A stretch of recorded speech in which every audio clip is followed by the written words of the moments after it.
Hi everyone, Radhe Radhe. So today we're going to do chapter 1, verse 44. And before I go into the verse, there were some things that I wanted to share with you. So, as usual, if you want to scroll straight to where the verse is starting, you can scroll to where you see the screen on the video. And until then, I'm going to share a little bit of insight that I had today. I had a really good conversation with a very beautiful friend today, and we were talking about self acceptance.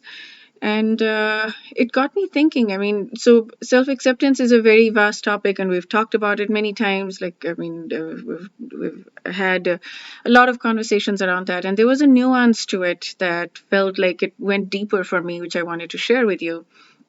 So, it was about what happens if we decide or if we accept ourselves for where we are. Yeah, that's the core concept of self acceptance, of course. But what I mean is that let's say we have people pleasing tendencies. What happens if we say, okay, the way the self talk works is, okay, I am observing that I'm wanting to have this person like me, and I'm wanting to do this or say this to make this person like me.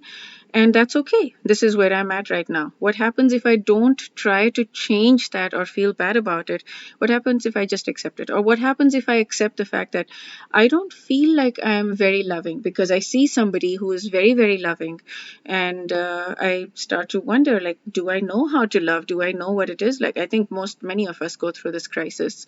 So, what if I just accept that, yes, I I am very confused about whether I know how to love and whether I am a good person, and that's okay.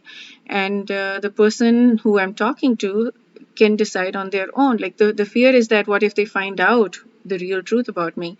And what if instead of worrying about that, I express to the person that this is my fear in a very vulnerable way, that I'm afraid that this is what I'm afraid of. I'm afraid that I don't know how to love, and I don't know, I'm afraid that you'll find me out. And very likely the person either has that fear themselves, or they'll say, no, I feel loved by you. I very much feel loved by you. You don't need to worry about that at all.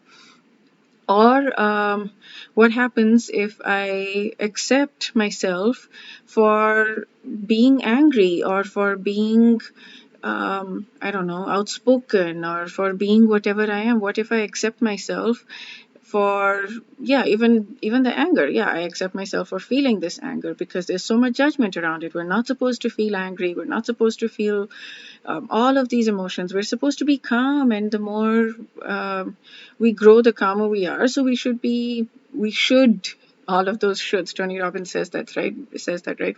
We should all over ourselves. So what if we accept ourselves for saying, okay, I'm angry. I get angry at this kind of situation, and that's okay. This is where I'm at right now. And just by the process of accepting ourselves, just by that process, we tend to move through it faster, because the more we resist, whatever we resist persists. So if we're resisting it and we're saying, no, I'm not an angry person, or no, I'm not codependent, or no, I'm not a people pleaser, or no, or whatever, if we can accept it, yes, I am all of these things and more. I feel jealousy, I feel anger, I feel all of this. I'm still stuck on this. I've still not let this go. Like all of that, if we just accept that, yeah, okay, so I've still not let this go, then the likelihood of moving through it is faster. And the important thing in this to note is to say that I know that I have not let this go yet, but I will let it go. Whenever the time comes, whenever God brings it in me, whenever it's time, I will let it go. That understanding, that brings a lot of peace. That knowledge, that belief system, that faith brings a lot of peace, and that would help you move much faster through that. Okay, so let's move to verse 44. उत्सन्नकुलधर्माणां मनुष्याणां जनार्दन नरके नियतं वासो भवेत्तीत्यनुशुश्रम. Okay. So, Utsanna Kula Dharmanam. Kula is the family. It's the family, the extended family, the clan.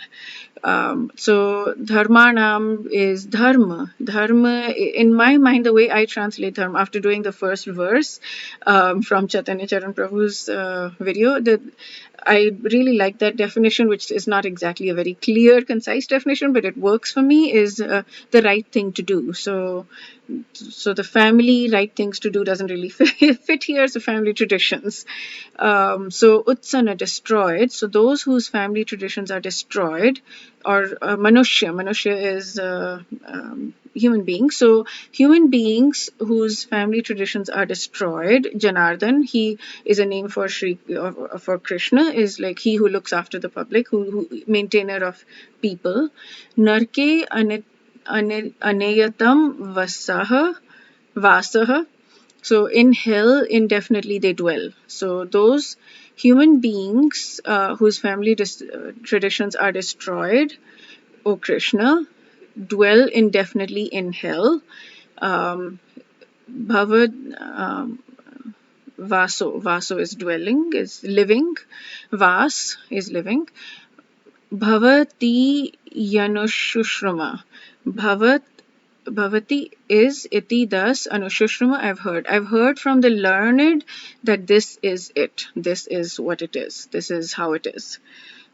So the translation, literal translation is, O Janardhan, I've heard from the learned that those who destroy family traditions dwell in hell for an indefinite period of time. This one also says the same thing, the Gita daily. O Krishna, maintainer of the people, I've heard that by disciplic succession, by the learned basically, that those whose family traditions are destroyed dwell always in hell. Now here the difference is, they have said Nityam means always, and here in Swami Mukundanand one, he says Anitya means indefinite. So it's similar. It's not exactly the same, but it's not very different either. And in the Koti Shri Krishna book, further we have heard that those who have lost family values, I think that is a very good translation. Family traditions mean family values, are consigned to Nark forever. So here he has said aniyatam, not just niyatam, and that means eternally or indefinitely or forever. So he's used indefinitely also, eternally also, forever also. Indefinitely is not the same as forever.